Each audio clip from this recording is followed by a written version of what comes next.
Барлықтарыңызға қайырлы күн, құрметті көрермендер. Бүгін сіздермен үй жағдайында тез әрі оңай дайындалатын қантты бөлкенің құрамымен бөлісемін. Ол үшін видеомды соңына дейін көріңіздер. Ең алдымен ыдысымызға жылы сүтімізді құйып, үстінен ерітілген сары майымызды салып, және де жұмыртқаларымызды жарып салып аламыз. Жұмыртқалар егер холодильникте тұрған болса, бөлме температурасына 1-2 сағатқа шығарып қойғандарыңыз дұрыс. Одан соң осылай қантымызды салып аламыз. Қантты мен көп етіп қоспадым, себебі қазір қамырымыздың арасына, бөлкеміздің арасына салатын болғандықтан көз мөлшерімен 3-4 қасықтай етіп салдым.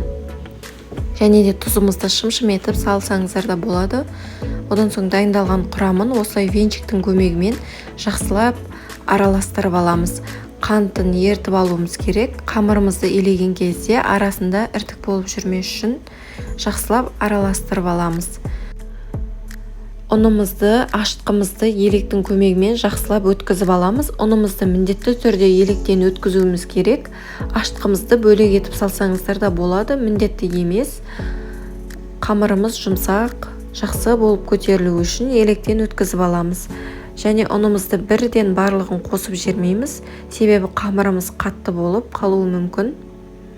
Осылай бөліп салып, жұмсақ қамыр илеп аламыз. Сіздерге де осы бөлкені жасап көруге кеңес беремін. Үй жағдайында тез әрі дәмді болып шығады. Бір жасағаннан-ақ шығады, қонақ келгенде тез дайындап жіберуге болады. Егер де сіздер өз нұсқаларыңызбен бөліскілеріңіз келсе, астына комментарий бөліміне жазып кетсеңіздер болады. Ұнымызды осылай бірден қоспай, керек кезінде қосып ала береміз. Жақсылап барлығын араластырып, жұмсақ қамыр илейтін боламыз. Қамырымыз қолға жабысқақ болып шығады. Ұн сеуіп немесе майдың көмегімен де қамырымызды илеп алсаңыздар болады. Шамамен қамырымызды 3-4 сағатқа бетін жауып, жылы жерге қойып қоямыз. Одан соң біздер бөлкелеріміздің арасына керекті затымызды дайындаймыз. Осылай қант пен ванильді қантты қосып араластырып аламыз. Біздің бөлкеміз дайын болды. Қолымызға осылай майымызды құйып, ашып дайын болып тұрған бөлкелерімізді алып аламыз. Ыдысымыздан бөліп, осылай қолдарыңызға майды жағып алсаңыздар оңай әрі тез алынатын болады. Одан соң қамырымызды домалатып, осылай сопақша тәрізді етіп дайындап аламыз. Қамырымызды осылай өткір пышақтың көмегімен ортасынан бөліп, сопақша етіп созып аламыз. Екі қамырымызды теңдей етіп бөліп алғанымыз дұрыс.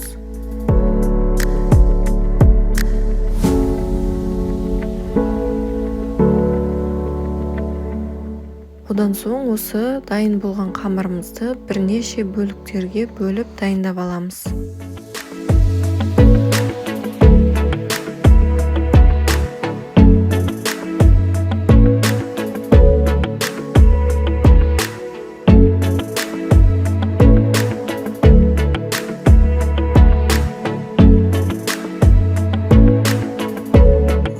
Қамырларымызды осылай басын біріктіріп, бір формаға келтіріп, жақсылап июын қандырып, домалақтап аламыз.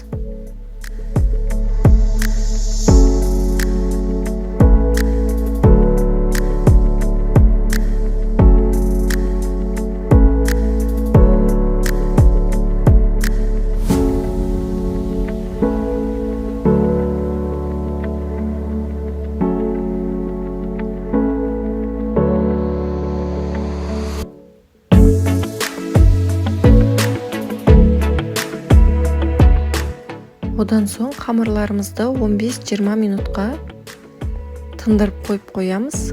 Қамырларымыз дайын болғаннан кейін арасына майымызды жағып, немесе ұн сеуіп те қамырымызды жайсаңыздар болады.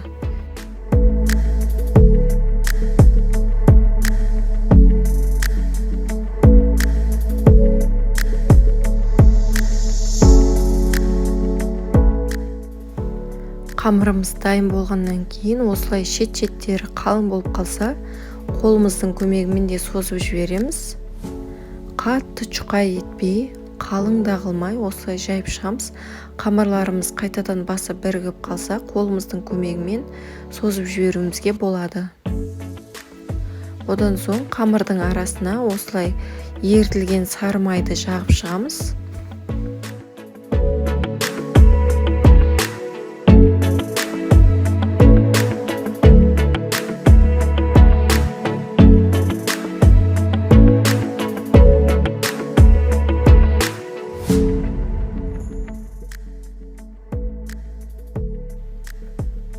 Дайын болған қамырымыздың үстінен осылай қантымызды сеуіп шығамыз.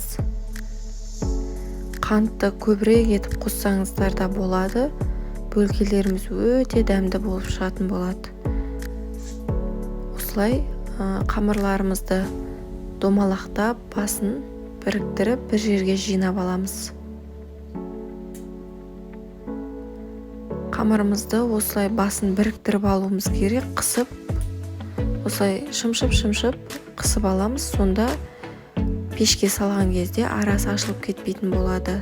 Екі қамырдың басын біріктіріп, осылай екі ұшын шымшып басын біріктіріп аламыз.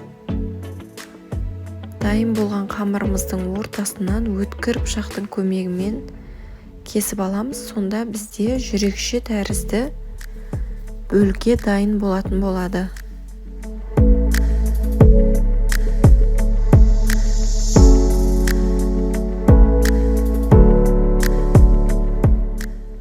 Дайын болған қамырымызды пергамент төселген қағазымыздың үстіне қойып шығамыз.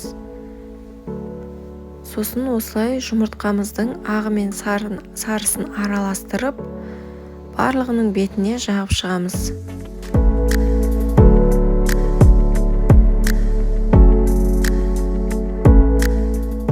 Дайын болған қамырларымызды қысып тұрған пешімізге 180-200 градусқа қойып пісіріп ала берсеңіздер болады.